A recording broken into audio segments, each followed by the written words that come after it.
steering wheel. Somebody tell him to give it to me. There's something loose between my legs. I don't know. Let's go! I'm heavier than a freaking boat. Nothing he's could say could make that any better. No more radio for the rest of the race. I'm going home. Hello and welcome to DRS FC and F1 podcast by Soccer Nerds. I am a soccer nerd. My name is André Carlisle and I'm here with three other soccer nerds to talk about the Spa race and sprint race, which we might not spend a lot of time on since it was annoying. Anyway, Eboni, how are you? I'm great. How are you? I'm decent. It's hot as hell here, but Yeah. Not liking this at all. Deepti, how are you? Yeah, I'm good too. Like you said, we're going through a heat wave, but what was not hot and spicy was this race weekend, unfortunately. I was kind of bored, I'm not going to lie. Yeah, we were like, in the preview, talked about how the track is awesome, and it still is awesome, but there are certain things that conspired against us having a great race, the FIA being one of them, which we will talk about. Donald, how are you? I'm good. You know when you go on a trip and you take a bunch of stuff and you take that one thing that you know you're not going to use, but you bring it anyway? That's the wet tires for F1. Oh my God. You know what? We might as well just start there. I know there was a sprint race. I know there were like other things to talk about before that, but just... on one hand, I get it, right? Like, it's not about the grip on the track at all. Like, that's what those tires are for. That's what the tread is for. That's why there's an intermediate, there's a wet tire. I understand that. It's for the visibility, which just means like there's too much spray, there's too much water being kicked up by these cars to make it easy to see or make it harder to see. And you can see that on the onboard cameras. But then, like, what's the solution? You just wait until the track is dry?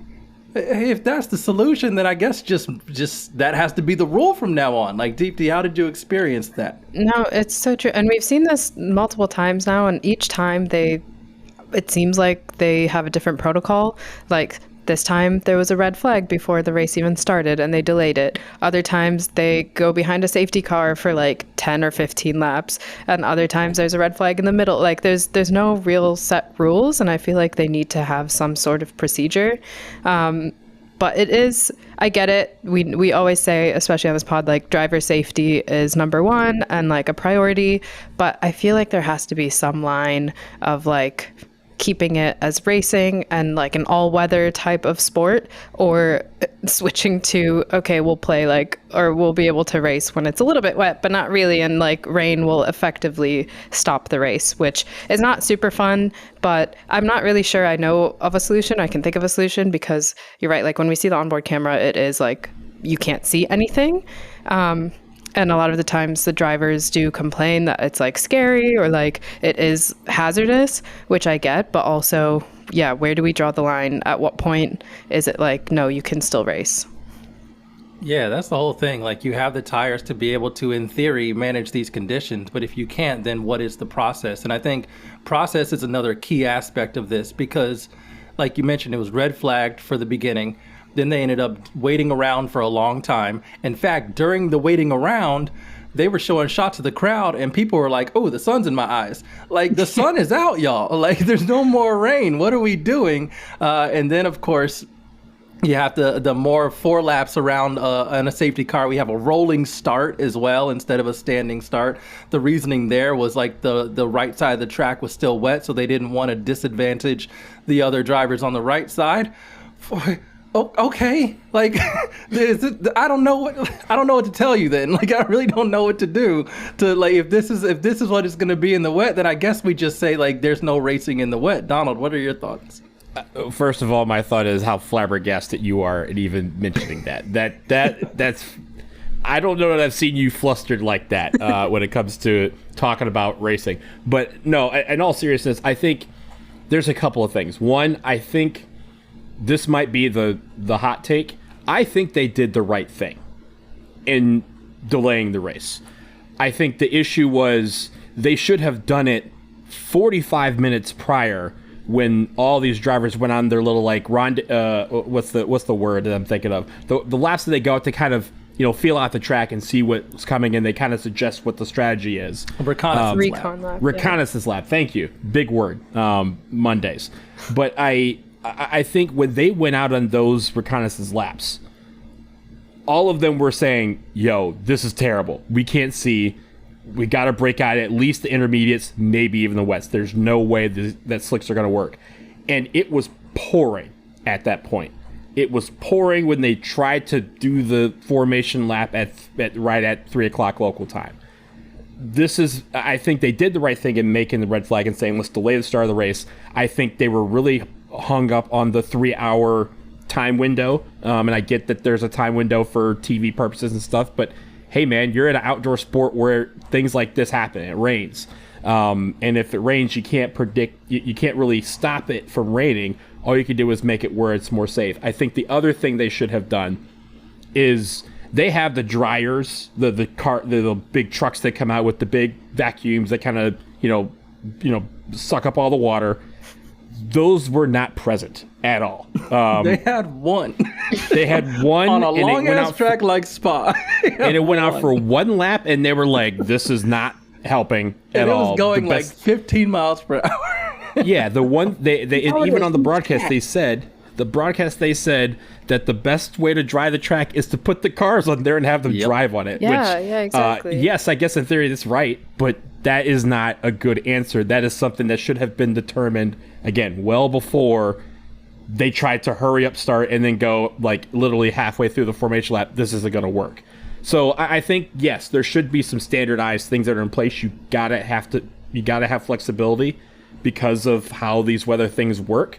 Case in point, a couple of weeks ago when there was a lot of rain and then all of a sudden it stopped, right? Like you had that issue early in the race, and then as the race went on, you had the strategy come into play. So I think the stopping the race, or not starting it on time, I should say, is fine. I think the running up against a 3-hour window, like that is where they were trying to figure out, what's more important, the player safety or this 3-hour window that's arbitrary that we can move at whatever time. Suspend that, just like you suspended the race sequence. Let the track dry, put the dryers out there and let them work for a couple laps, and then go, all right, let's race and make it where it's as safe as possible. But at the end of the day, like you guys said, it's gonna be wet. There's gonna be some visibility issues for at least the first few laps. Think it through. Make that part of the strategy, and these guys are adults. They know how to drive in this. This is not like going outside and driving in rush hour traffic anywhere that you live. These are the best drivers in the world, so they'll be able to figure it out. All right, Ebony, I want to ask you about this because Donald said that like it is for the safety for the drivers, and a lot of the drivers are like, hey, there's little visibility out there. There was one who was like, hey, we need to get to racing. And there might have been a little bit of a, strategy thing because, again, Max Verstappen and Red Bull set the car up to run well in wet conditions. They looked at the weather and they said, hey, it's going to be wet. By the time the safety car was done and they did their 4 laps and we had that delay and the sun had been out for what felt like a whole hour before before the cars even started racing around the track, it was almost like that advantage to set your car up for wet weather didn't help at all, which on one hand, as a Max hater, hilarious. But on the other hand, if you can't do a standing start because of you don't want to disadvantage the drivers that'll be on the wet side of the track, you're disadvantaging everybody who actually planned ahead and said, oh, it's going to be wet. Let's set our cars up for that. Nope, never mind. We're not going to race until it's dry. That doesn't make any sense to me. Ebony, where do you fall? I like that I do agree. It definitely should have never started. And the fact that you went out onto that lap when you saw the heavy rain, it was hilarious. I like that they did bring everybody immediately in, but you could have made that decision to just not start it from the beginning. And then you go out and you put us under safety car to start. That's annoying. So it's either you're going to wait for it to dry or you're going to let them race. You pick one. So that was the most annoying part about it all. And then, which we'll talk about, the only fun part was Oscar doing what he did. And then obviously we'll talk about Lewis going from pit lane to P7. So But other than that, that was the race. I'm like, I gotta watch Stroll and Colapinto fight for 16th. Like, no, thank you. I'm good. Not in the rain. I don't want this. It's always funny to me too. Whenever there's rain, they're always like, "And watch out for Lance Stroll. He likes these conditions." I'm like, can y'all stop? Yeah. It's been years. Can He y'all loved stop? it. I mean, now he had a dance partner. He had Colapinto. He had Hadjar. He even had his own Kimmy? teammate. Oh, poor Hadjar. Right? Kimmy was down there too. Yeah. It was bad. I also want to mention that, like, André, you were saying some part of the track had the sun shining on it. Other parts were like extremely wet, and they show the diagram of like which parts our intermediate tires are better, which part the slicks are better. And maybe especially for Spa, because it is such a long track and it covers such a like large span of area, the weather can be different, like actually different from place to place. But that's all part of the sport, and that's all part of the race. And so I don't think they should like wait for the conditions to be the same on the entire track. I think, you know, that is part of like the strategy as well. Like, do we, for example, if it's like half of the track intermediates are good and half slicks are good, you have to make that decision, which one do you want to be on, and then just deal with the consequences of whichever way it goes. I don't think it's necessarily like, you know, bringing everybody on the same level if they wait until it's all dry and everyone's on slicks, yada, yada, yada. So like, yes, I do agree like that because it was actively pouring, it was the right decision to delay the start. But once it stops raining on a majority of the track, I think even if the track itself is wet, it is okay to start. And I wonder, because it is like the when it's dry, but like, or when it's not raining, but the track is wet, that's when like the spray becomes a visibility issue, and that's really only for any car behind another car. For the car in front, or if there's like a large gap between one car and the one in front of it, there's no real visibility issue then. So I almost wonder if it's like, should be the person on pole position to kind of say, oh, visibility is fine if it's like lightly raining or if it's not downpouring. And like that is an advantage of being at pole, is that you don't have those visibility issues as much as the other cars. I don't think it should be on like the driver themselves to like actually say that, but that is one of those things. Yeah, it's also very funny, and this is my second like favorable Max reference already on the podcast. Oh, whoops, my bad, y'all. But he said in terms of visibility, if you're having a hard time seeing, then slow down. Like, it's just the spray from the car in front. Like, that's kind of like rules of the, you know, Donald, you mentioned highway driving. If you're riding up on the tail of like a tractor trailer in like a rainstorm, yeah, you're not going to be able to see anything. You slow down. Okay, now you can see more. You don't have to have your windshield wipers at full speed. Like, it makes sense to me. But again, he was very biased because he had the right setup for the wet weather. And so, of course, he's like, y'all, let's get to racing before the track dries out and my car isn't suited to it anymore. Dang, the worst person you know makes a good point. Exactly. But I think also, right, like they had even, again, in the middle of this, they changed the rule on the safety car, where in theory you had a maximum amount of distance you'd be able to keep between cars, and they increased it from, was it 10 to 20 lengths? 20 lengths, yeah. So yeah, 20. There was a point where Charles on his radio like, yo, I can't see anything, and they were like, yo, you know, you can back it up to 20 lengths now, like back it up, and he was like, oh, that's much better, like I can see a little bit better. But of course they don't want to do that because they're trying to get as close as they possibly can so that when that green hits, they're able to try and make a move. And that's what Oscar was able to do. But again, that's the trick of the trade, man. Like that's sometimes the decision you have to make, and some guys are able to do it, some guys aren't. Just like some cars are built for certain sectors of a track and some are built for other sectors. And that's why you see, you know, during qualifying, wow, the McLarens are just destroying, you know, sectors 1, maybe sector 3. But Max was the best in sector 2, right? Like, they're built for certain parts of the track where they think they can gain the most time on their opponents. That's what racing's about. It's about part of the strategy. But again, I think the safety part was taken into consideration, and I think that's fine. I think that's great. I just don't think that they need to go through this, what do we do if it rains 4 minutes before lights out? They know it was raining, so they could have made this decision a lot earlier. Yeah, I think it's the speed of the decision making was just slow. So I agree with you. That's where I got the most frustrated. And then the process to actually start the race took forever, and that's where I got frustrated. Like, I'm good with safety decisions, but like once it's no longer raining and it's just a matter of drying out the track, y'all figure it out. Like, let's get the cars on the track, let's get the drivers with their helmets on in their cars, let's do this thing, because sitting around waiting is really frustrating. I'll give you the perfect analogy, right? On a regular street, any four of us, anybody out there listening, when you're driving and it's pouring rain, what's the given mantra that everyone thinks about? Everybody forgets how to drive when it rains. Everybody, right? Everyone forgets their turn signals. They forget that they can't go 115 miles an hour, all that stuff. They forget how to drive. The FIA cannot forget how to FIA when it rains. And they do it every single time. That is the problem here. Yeah, that it's not the rain. Different. It was different. They need to remember that they are they need to remember who they are when it rains. And this time they kind of did it. And I get there's some things that you have to leave to flexibility, but they can't throw up their hands 3 minutes before every race where there's rain in the forecast to go, what would we do if it rains? They need to have that answer nailed down.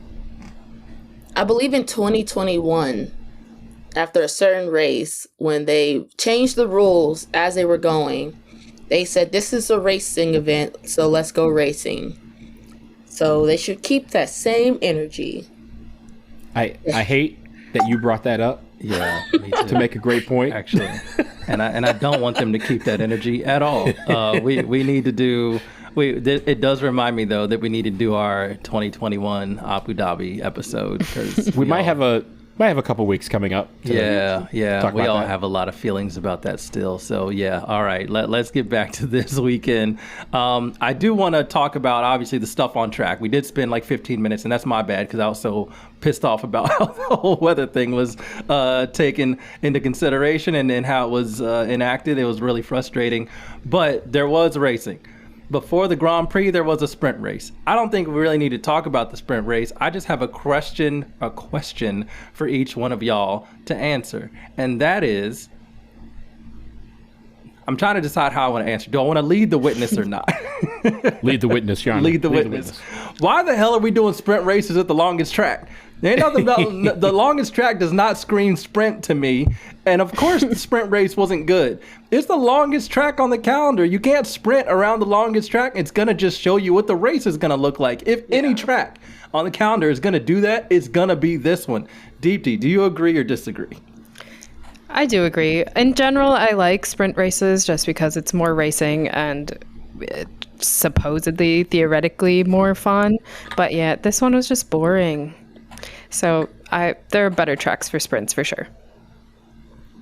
Yeah, that was my whole thing. Eboni, your thoughts on this? Yeah, it was terrible. That was never again. And it was the fact that somebody went 2 laps down in a 15-lap race. Like, what are you still out there for? Retire the car.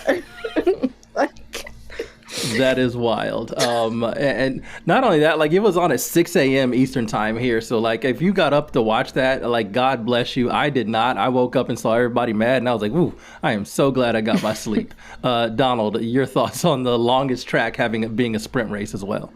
I will tell you, I set my alarm for 5:40. I set my alarm for 5:45. Just to get up and watch that sprint race, and my body woke up at 9:15 because my body was like, you don't want any part of this race, and my body was right. Listen to your body, ladies and gentlemen. I don't know why they pick. Again, we've talked about Spot. André, you and I talked about this on the preview, but the most popular track. Just because it's the most popular doesn't mean it's the best one for what you're trying to do here. If you're going to do a sprint, you need a short distance where there is a lot of going around the track. There was a lot of action. And in this instance, there really isn't that. And you saw that in the race, too. There's not a lot of movement here. And more track does not mean more opportunities for movement and overtakes. So, yeah. Yeah, I really think they just need to find the tracks that have the biggest like on track overtakes that aren't that like if you can do that on track with one another, then okay, those are the races you do the sprint races on, because it's just a different type of racing. It's what everybody wants to see anyway. You don't really want to see cars go single file around Spa, which takes like 2.5 minutes to get around, and they do that for 15 laps, and it's like, yay, sprint race done. That doesn't make any sense to me. So yeah, I would just like to see them. And I love Spa. It just doesn't. The format and the length of the track just doesn't. And the track itself doesn't lend itself well to sprint races. Okay, done with all of that complaining. Now let's actually talk about some good stuff.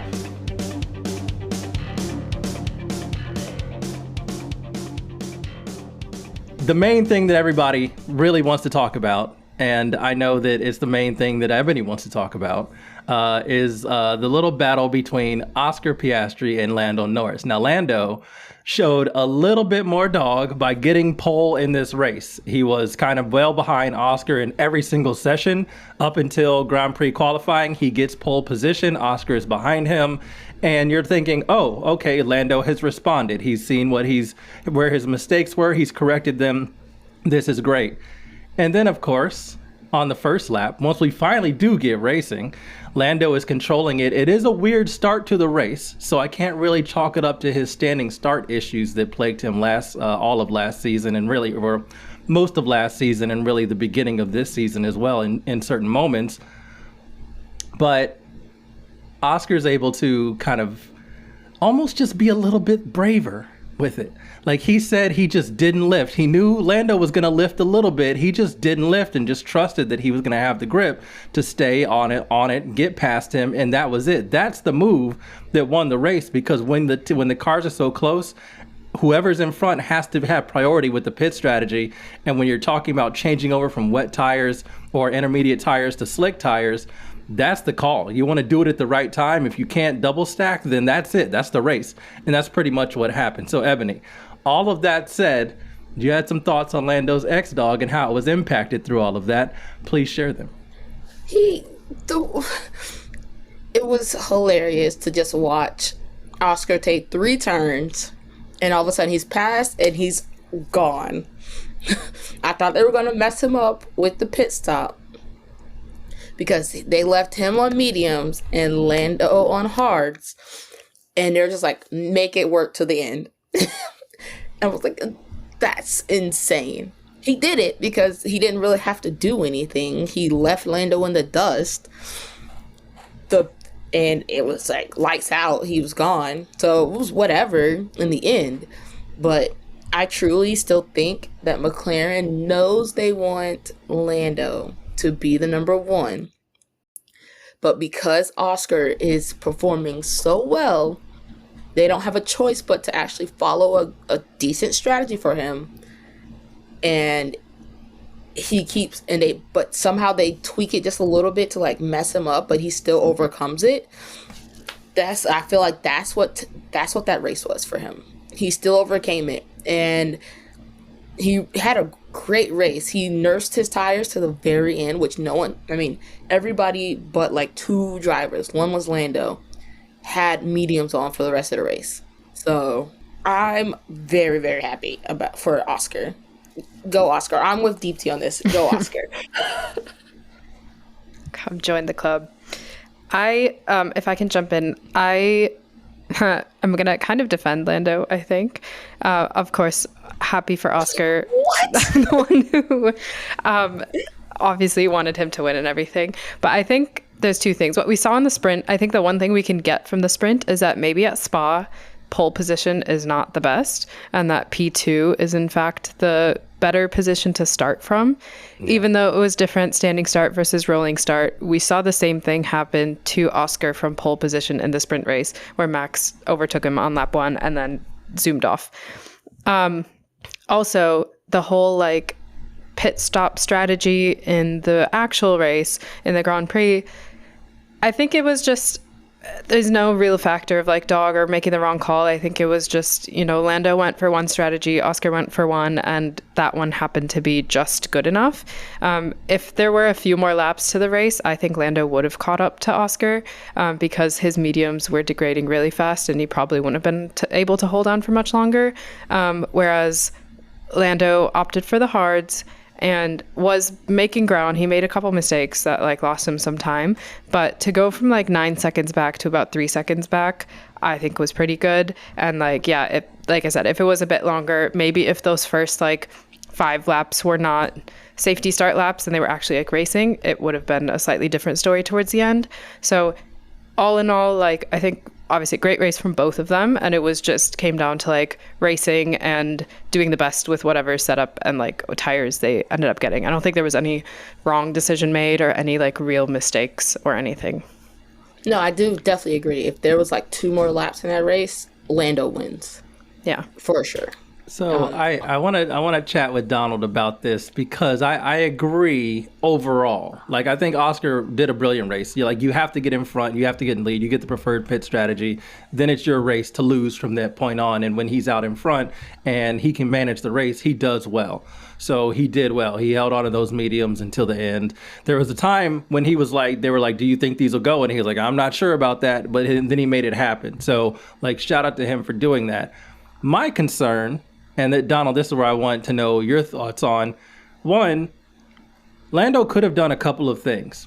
The switch over from intermediates to slicks is dangerous. Right? That's you have to nail that. I mean, that's really no disrespect to Nico Hülkenberg, but that's how he got on the podium in Silverstone. Like you make that call on the right lap, you're good. Like you can make some moves. We saw it with Lewis. He was the first one to switch to slicks, and then he was tearing through the field. It was awesome to watch, and we'll talk about that later. Lando could have slowed down to force a double stack. He didn't. He stayed out. And then when he was on that hard tire, he was also impatient. He kept on locking his tires. He kept going wide of the track and losing seconds. They also had a pit issue where they had a little bit longer. They did mess up his front left, so he lost about a second there. But if you add up all the little mistakes and you look at the difference between the cars, you're thinking Lando probably could have at least had a chance on the last lap. Now, who knows? Oscar could have just been harvesting energy, maybe battery, maybe tire life. Maybe he could have zoomed off and been like, all right, I just keep Lando out of DRS for a lap or two and I'm good. But I feel like Lando didn't exactly maximize everything that he could have. Donald, what do you think? I agree with you. I think it's hard, right? Because on one hand, you have Lando and the mistakes that he made, like everyone's talking about. I don't think necessarily if he's mistake-free that he's catching Oscar. I think that's how good a race Oscar ran. Yeah.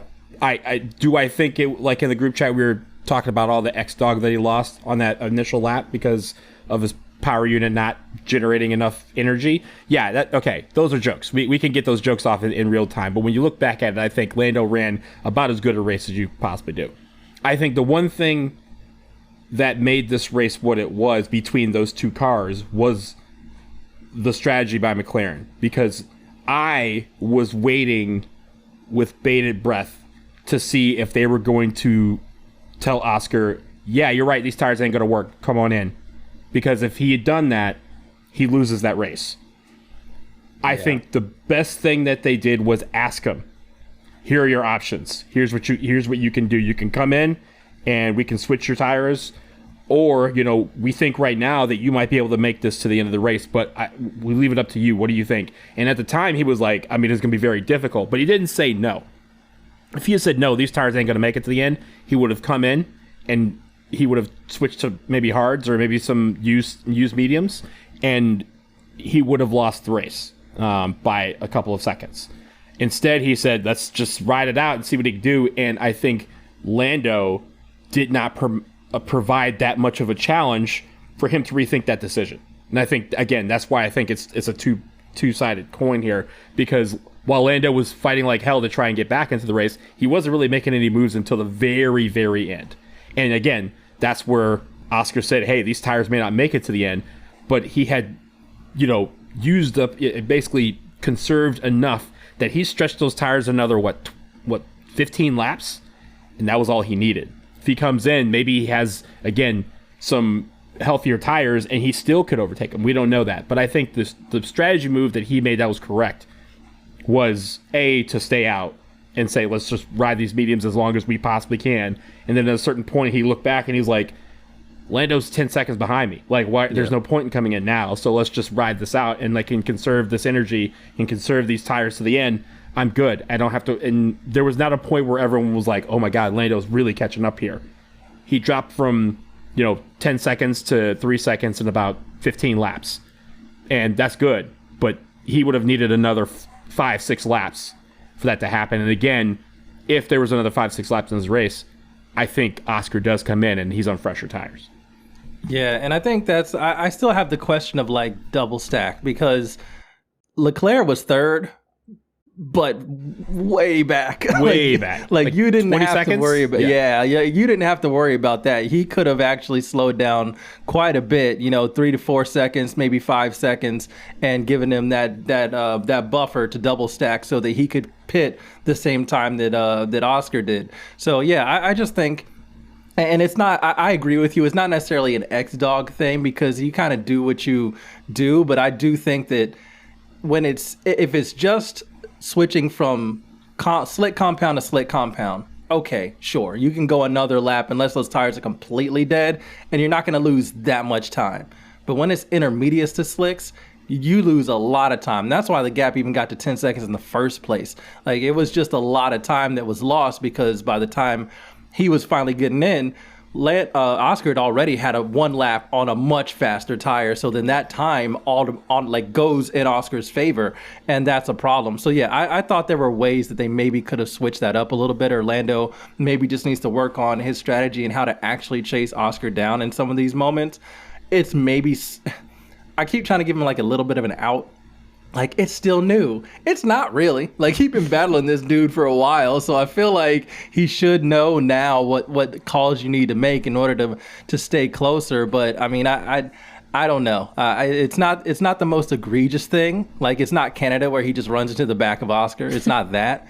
But it's also just like, dude, when are you gonna figure it out? Like, you have to, every decision you make has to be right, and it has to be one that gets you closer to your teammate so that you can actually put pressure on him and maybe even pass him, because at some point, if you're gonna win the driver's title like you told us you wanted to do, and like you said this season was going to be for you, you're gonna need to beat him, and you can't just wait for him to make mistakes so that you pick up points. He's not gonna make that many mistakes. I mean, the only reason the Silverstone win went to Lando is because Oscar was penalized. That was a big mistake by him. He's not gonna do that every single race.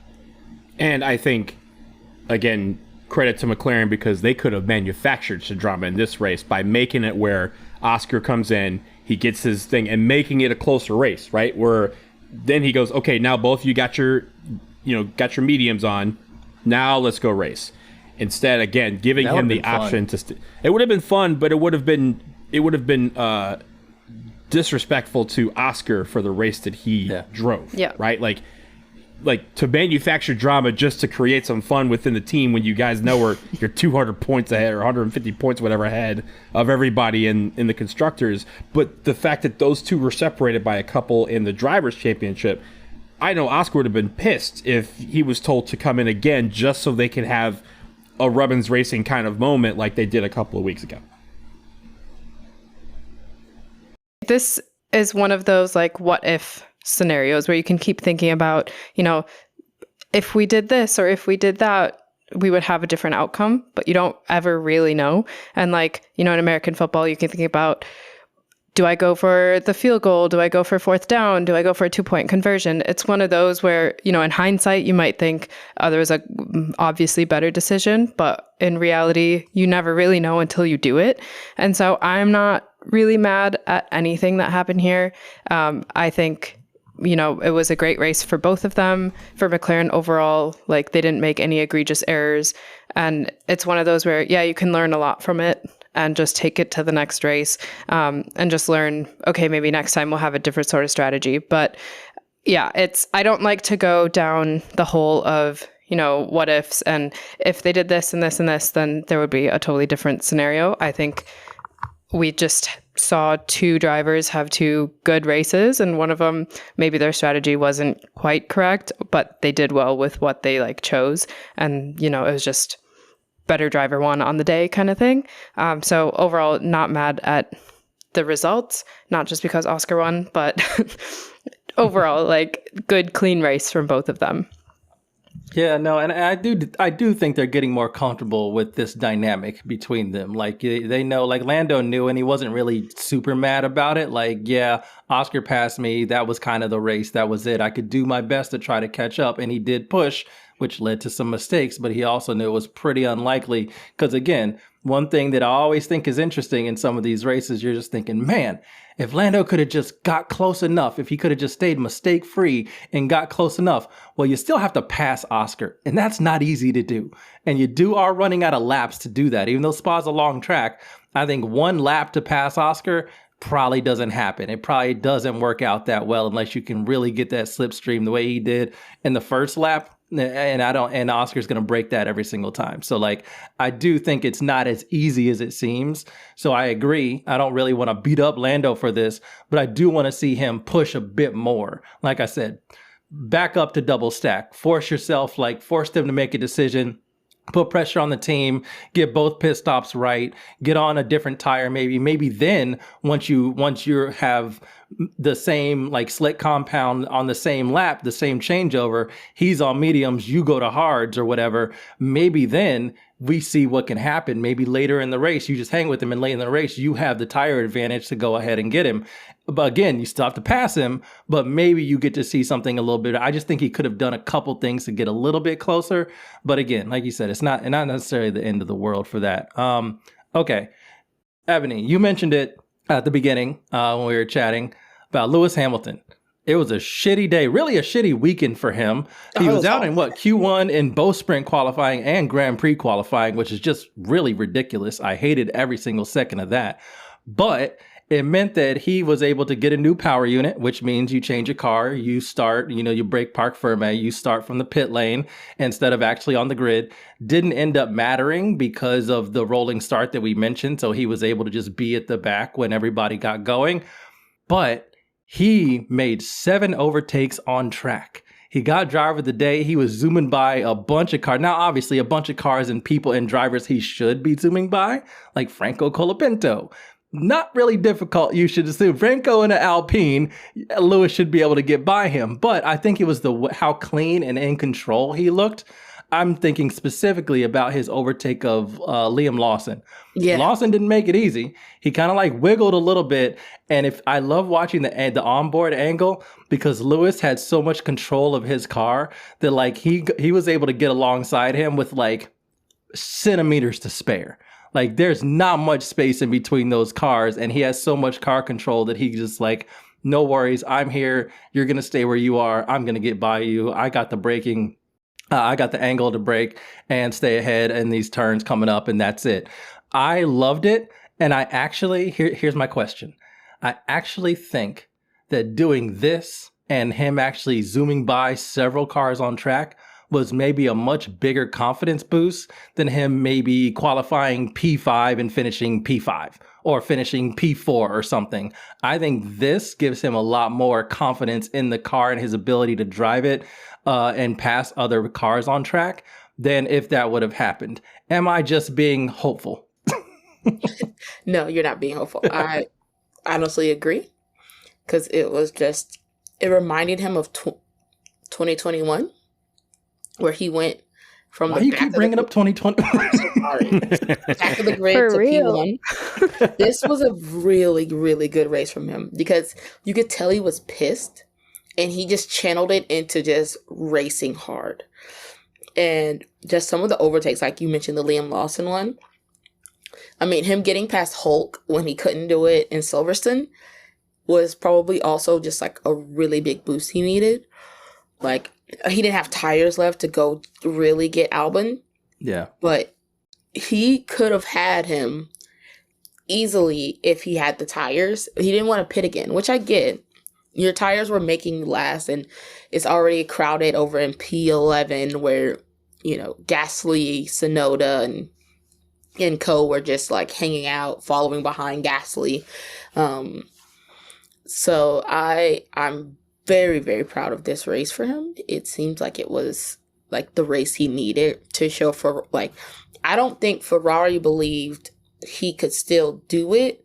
They knew he was a big influence and that he could maintain if he was high, but I don't think they believed that he could really race like that anymore. And this kind of showed him like, hey, I'm still that guy and I'm going to prove it. And this race proved it.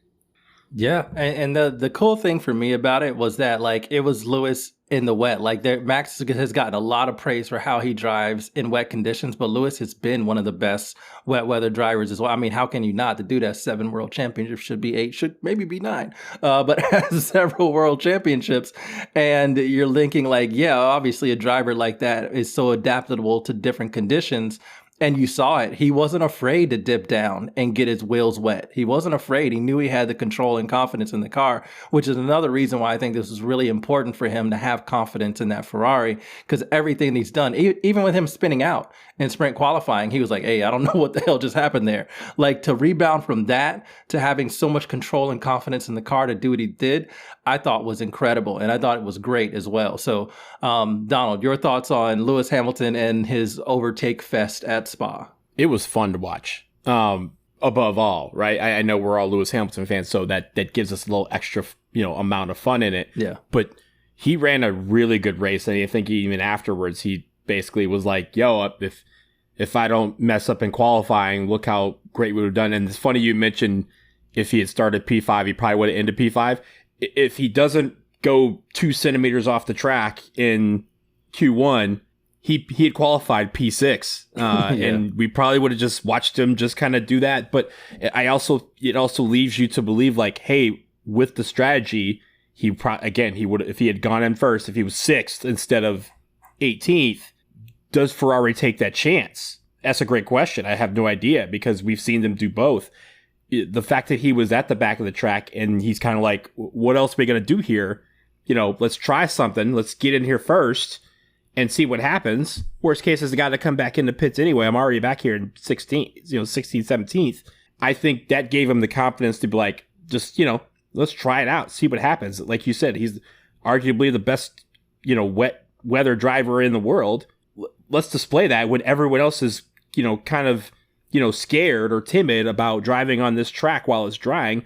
I can use that to my advantage in these slicks, and that he did. So the precision was great. The timing that he had was great, and picking and choosing some of these battles, and honestly, staying out there and still trying to challenge Albon all the way down to the very last lap, their last couple laps where it was clear his tires were the reason why he wasn't overtaken. The car was there. The driving was there. The tires were long since done, but he was able to maximize that. Again, I think that gives him confidence. It probably gives Ferrari a ton of data to use in future races. And I think, yeah, it's a huge confidence boost for him because he got points out of a really terrible weekend for him. And one where he was clearly dejected at what was going on, had no answers. So he decided to create an answer. That's the Lewis Hamilton we love. Yeah, and I also like I'm not a big asterisk person. I think like there's all that argument, and especially in like baseball because of the steroid era and all that. Like, are there certain times when you have to put an asterisk by something? But I kind of feel like we may need a bit of an asterisk for when a driver starts from like the bottom of the grid, really bottom 5 on the grid, and gets into like points or top 7 or top 5 or top 3 or whatever it is, because usually a safety car is involved and helping you leapfrog or get a lot closer to other cars than you would normally get close to. Lewis didn't have a safety car to help him get close to those cars. Now, obviously, he was helped out with the pit lane start. He didn't actually have to start from the pit lane, but still, that didn't help him get 7 cars in. Well, he got like 3 on one lap. It was kind of incredible. So like, I do think that there needs to be like non-safety car aided, charges up the grid to look at that. And that's what this was. This was 16th to 7th. And like you said, he could have maybe gotten Albon if he had a little bit more tire life. And I heard that Ferrari was also doing their lift and coast thing, which is really frustrating because I thought the rear suspension upgrade was supposed to take care of that, but apparently it didn't. So whatever. Deepti, you haven't talked about Lewis yet. Let's go. Your thoughts on what he did, and if you agree with me on my asterisk theory. No, I'm just going to kind of reiterate what you'll have said so far. Like, this is the Lewis we know and love. And like, it was great to see him have more confidence behind that car. And even afterwards, he was like, yeah, I felt really comfortable. The like overnight upgrades or changes that we made. And I think he was one of like the few, like we said, he was one of the first to change to slicks. He made like a great decision on that part. That's where his like veteran driving knowledge comes in, knowing this track well and just knowing the conditions and how to deal with them, just helped him overall. So great to see. I really do hope this kind of carries on. Overall, I think it was like a good weekend for Ferrari. We're trying not to get duped by them again and again and again. And so yeah, the asterisk thing, I'll put a different asterisk, is more just like, okay, this is Ferrari. We don't know if this is something they can continue or if it's That's just a like, fair asterisk. yeah, a one time, like, okay, they were doing well and now our hopes are up again kind of thing. But hopefully, yes, this is something they can carry forward. These like new upgrades are something that makes a car more comfortable. But even if not, it was great to see that, like, at least for one race, we see like the racer Lewis that we love. Yeah, and I do think that like that is right. Like Charles did an excellent job keeping Max behind him. Like I mentioned at the beginning, like Max's setup wasn't exactly for dry conditions, so maybe that helped a little bit. But Charles, that Ferrari was like sliding all over the place, and he was able to keep it on the track and keep Max Verstappen behind him for the entire race, which is impressive. So that was really cool. So maybe I'm not going to publicly put my faith in Ferrari fully just yet. I need to see more from this update of the rear suspension. They said it was shit at the beginning. They're like, ain't nothing changed. But during the race, things seemed a little bit better. Even though you look at Charles's podium and you say, hey, he's on the podium with two McLarens. He's also about 15 seconds behind them. So that's not great. All right, before we go to accountability quarter, because I want to do that because it's always fun. There was also so many other things that happened in this race, but we spent so much time it's me, I'm the problem. Spent so much time talking about the weather delay, the battle between the McLarens and Lewis Hamilton. There are so many other things that happened.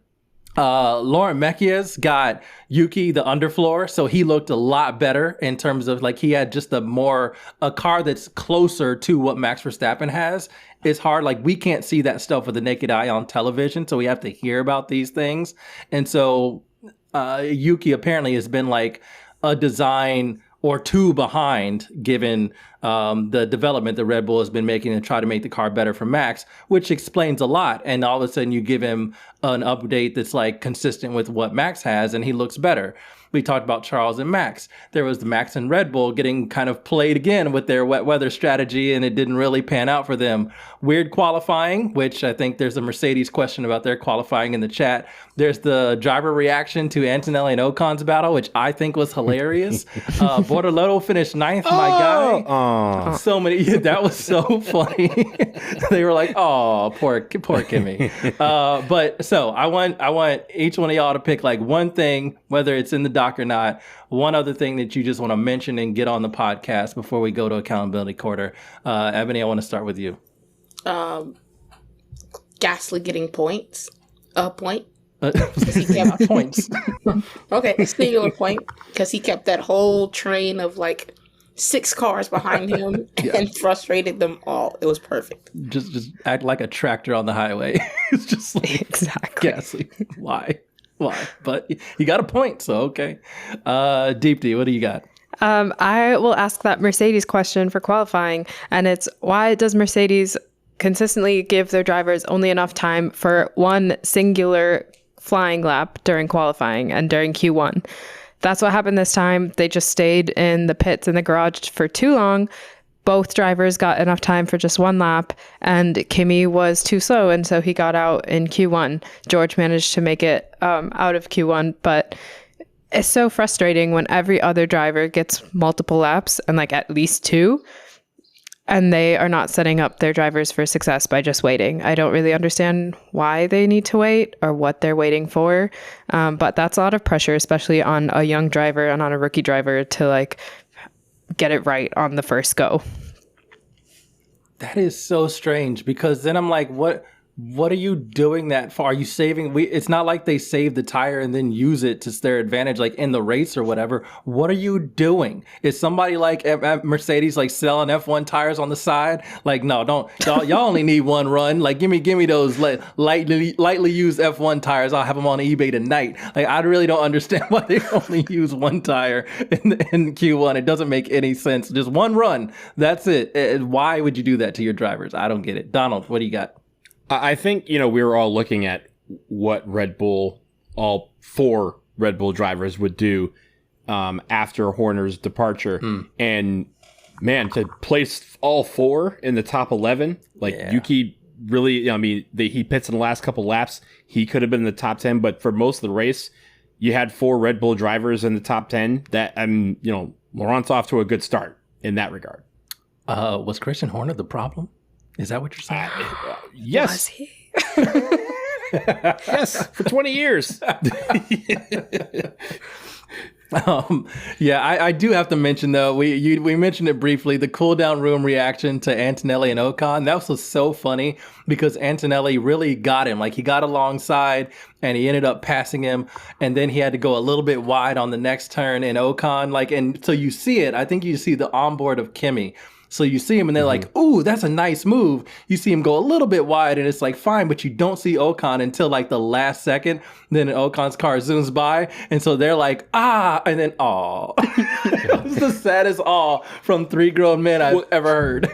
Well, they had the wide version, and they didn't show, at least in the cooldown room, they didn't show the overtake by Ocon until the onboard came. So you see the one, they're like, oh, okay, all right, Kimmy. Oh, dang, yeah. And they all just had this like look at each other like, that was a great move, followed by, it wasn't a great move. It was all for 3 seconds of glory. I think that was the thing. They were ready, and it's fun to me to see how like hyped they are to see other drivers. So they were like really hyped to say, oh, that's a nice just racing move. So they all got really excited about seeing Kimi pull that off. They're like, wow. And then, that's like somebody in basketball crosses somebody up where they fall down. Everyone goes ooh, and then you brick the 3. Or you just like airball it, and it's like, all right, well now we got to talk about that, and not what you just did with your handles. All right, let's get to accountability corner.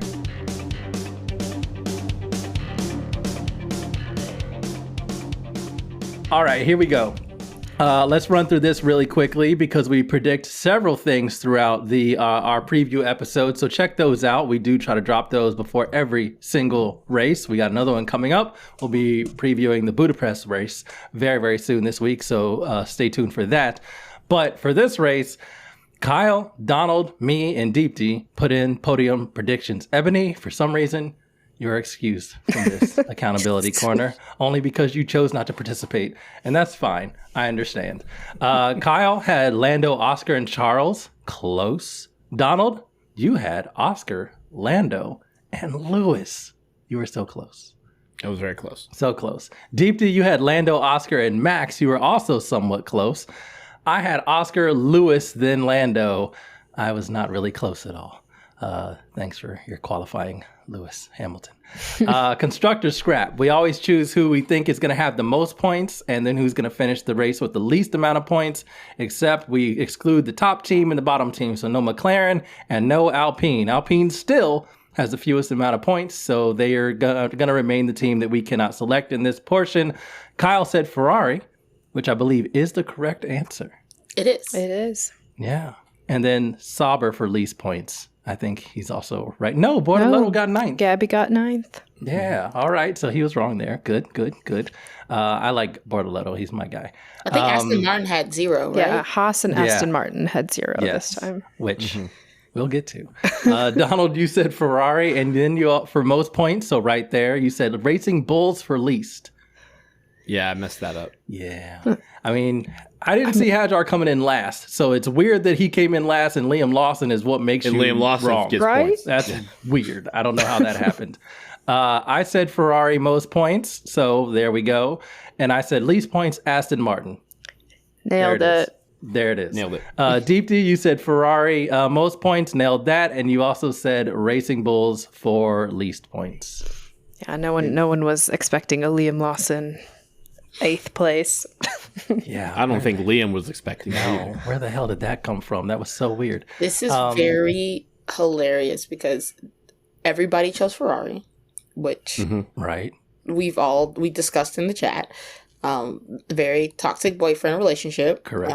We've got to come off of this narcotic. They didn't let us down somehow. After felt- yeah. Lewis missing 2 Q1s, like getting knocked out in 2 Q1s, somehow they still score the most points as a constructor outside of McLaren. How? I don't know. This is Happy Gilmore. I saw Happy Gilmore too. Very fun movie. But Happy Gilmore at the end of the original one, right, where he banks the ball off of like 87 different things that goes in. That was Ferrari this weekend. The entire time we're like, man, they done messed this up, and somehow they still got most points. Yeah, I don't know how they did it, and I'm actually surprised that all of us had faith in Ferrari to do it, and then we were not let down in the most crucial and horrendous of ways. I don't know how that happened, but I'm glad that it happened, I suppose. It does make me scared for Budapest, but whatever, we'll deal with that when we get there. Zoomy Boy and Gloomy Boy predictions. Kyle is not here to give his actuals, so let's see how close he got with his predictions. Not very close for Zoomy Boy. He said Carlos Sainz. Whoops. Gloomy Boy, pretty close. Franco Colapinto. Feel like it's a safe pick, but there it is. Donald, I'll have I'll drop your predicted Zoomy and Gloomy Boys, and then you give me your actuals. So your predicted Zoomy Boy was Lewis, and your predicted Gloomy Boy was Alex Albon. Do you want to make any changes? Yes. Well, Zoomy is still Lewis. Yeah. And Gloomy, I'm gonna go with Hadjar. Only because that bad weekend from him, but also like as we've talked about, sneakily uncharacteristic of him. Like we said, if there's gonna be someone to fail at Racing Bulls, we would not have picked Hadjar. So, but I gotta go with him for Gloomy Boy this week. Yeah, that's fair. That is fair. Deepti, let's go to you. Zoomy Boy, you predicted Pierre Gasly. You said he often does well in wet weather. And Gloomy Boy, you predicted George Russell. Do you want to make any changes there? I feel like I didn't have two very poor choices, but I will make a change. Zoomy, I'll still give it to Pierre because he did get a point for Alpine, which has been a long time coming. And he actually did qualify well in sprint as well, and he just wasn't able to start because of an oil leak, and that's not his fault, so I think that would have gone well for him too. George just had kind of an underwhelming weekend, but I'm going to change Gloomy to everyone who started the actual Grand Prix with a wet weather setup, and there were quite a few. We mentioned Max, but also Kimi Antonelli, he switched to wet weather. Carlos Sainz switched to wet weather. Isaac switched to wet weather. I think there were a couple others. So that's why all of those were at the bottom of the standings. And Isaac even had, they said they knew something was wrong with the car from lap 8. They just made him finish the race because they didn't know what the issue was. It was still drivable, but he was just losing so much time on straight line speed that he dropped all the way to P20. So yeah, I'm going to go with that. Everyone who, in theory, would have made, it was the correct decision, but because, like we said, FIA, it ended up being the wrong one. Yeah, that was interesting. I'm not going to rant about that again, but yeah, I feel like those drivers and those teams were probably like, hey, so if y'all choose to do this again, can we at least change our setup? Can we get a window to change the setup? Because they are pretty extreme, as we've seen now in back-to-back races, that a wet weather setup can be very, very different and very, very disadvantageous or advantageous depending on when they decide to let the cars race. Yep. Ooh, SAT word. There it is. I feel like I need a ding. All right, my Zoomy Boy, I predicted Ollie Behrman. I was wrong. I'm going to correct that very swiftly and say Lewis Hamilton. There you go, for all the reasons we've talked about. Gloomy Boy, I'm not necessarily wrong. I said Fernando Alonso. Now, he got 0 points. We didn't hear too much like angry radio from him, so I kind of am mad and maybe want to go back and listen to his radio because I'm sure he said something. I know he didn't just experience that and was just chill with it. That's not his personality. But I also kind of feel like I'm going to switch it up, and I'm going to say this with a caveat that I don't want to shit on him, but I do want to bring something up. Kimi Antonelli. He's having a rough one. There's a clip going around social media of him pretty emotional after a Q1 exit. And they're like, is Kimi crying? Y'all stop it. Everybody stop it. I understand that, like, yeah, you're with the big boys now. Like all of that stuff. He's an 18-year-old. And this is hard as hell. First time doing this. Mercedes put him in a very interesting position. They probably shouldn't have done that or done it with a lot less hype than saying like he's the next Max Verstappen. Like settle down with all of that. But I just think that everybody goes through these ups and downs in a season, and he's so young. And I just think people need to chill a little bit. Like just give him a minute to get it settled, to understand all of these things. The car, by the way, wasn't great. George did not have a good weekend either. So it's not like he's doing terribly. But yeah, it has been a little bit rough for him. And this is just something that young drivers go through. And when you talk about young drivers, we're talking about a teenage kid. And I don't want to infantilize him because that's not really what he's here for. Technically, he is an adult. But still, like this is the top level of open wheel racing. So let's give him like a little bit of time because it has been a very small amount of races that he's been at this level. And I feel like on social media now, people are really jumping it. When you show any little bit of vulnerability, I mean, people did this to Hadjar. And then look at the season he's had since. Ignore the fact that he finished last at Spa. Look at the season that he's had since. And it's been kind of impressive. So you just got to let people feel what they feel, go through what they go through, and it'll be all right. Ain't no sense in bringing all this nonsense up or trying to be hyper masculine about this. These are humans going through one of the most pressurized things you can go through. Look, he's going through his freshman little wall. He's hit it. Yeah. And he's hit it in Mercedes, right? It took him a little longer than everybody else, but he's hit it. And that's okay, because all of them have gone through it. Liam Lawson's still going through it. Lance Stroll is still going through it. Lance Stroll's not a rookie. Lance Stroll is a 50-year-old man. 50-year-old man. But I will tell you the one thing that I noticed about all this is at the very end, guess who went up to him? Only the greatest driver ever lived. Yep, there it and is. Gave him some words of wisdom, some words of encouragement to be like, hey, we have all done this before. Don't take it personally. Take these lumps, learn from it, grow from it, and you'll be back. And it was a quick 15-second conversation that they had with him, it felt like. But I'm sure for him it felt like 3 hours because he probably, again, righted him and made him understand that this is the big boy world, and sometimes you go through it, but you get back in that car and you keep driving. Yeah, and it's just cool to see, like, Anthony Hamilton did that with Isaac Hadjar after his spin and crash out in the formation lap at the very first race. And now you see Lewis doing it for Kimi. And Lewis ain't got to do it. I mean, Kimi basically, Lewis isn't with Mercedes for a couple of reasons, but one of them is because they didn't want to give him a long-term contract because they're like, hey, we got Kimi up here. We got to give him a run in this car. And sorry, Lewis, like, we don't think you're going to race for another 3 to 5 years at like the top level. So we're going to give you like a year, a 1+1 contract. How about that? And he was like, how about I go to Ferrari? So like, he doesn't necessarily have to do that. He could still, and I would understand if he not directed personally to Kimi, but he was just like, hey, that ain't my problem. Y'all made that decision. He's yours. Like, you put your arm around him. But Lewis didn't do that, and I think that's dope. All right, that's it. That's our review. Stay tuned for our preview of the Budapest race. It's one of my favorites. I say this every single time. It's one of my favorite tracks. I need to stop saying that because y'all ain't going to believe me. But I am excited to do this. It's the last race before a summer break. We'll have a lot to preview and talk about. But until then, for Donald and Ebony and Deepti, I am André. Vroom, vroom. Vroom, vroom. Vroom, vroom.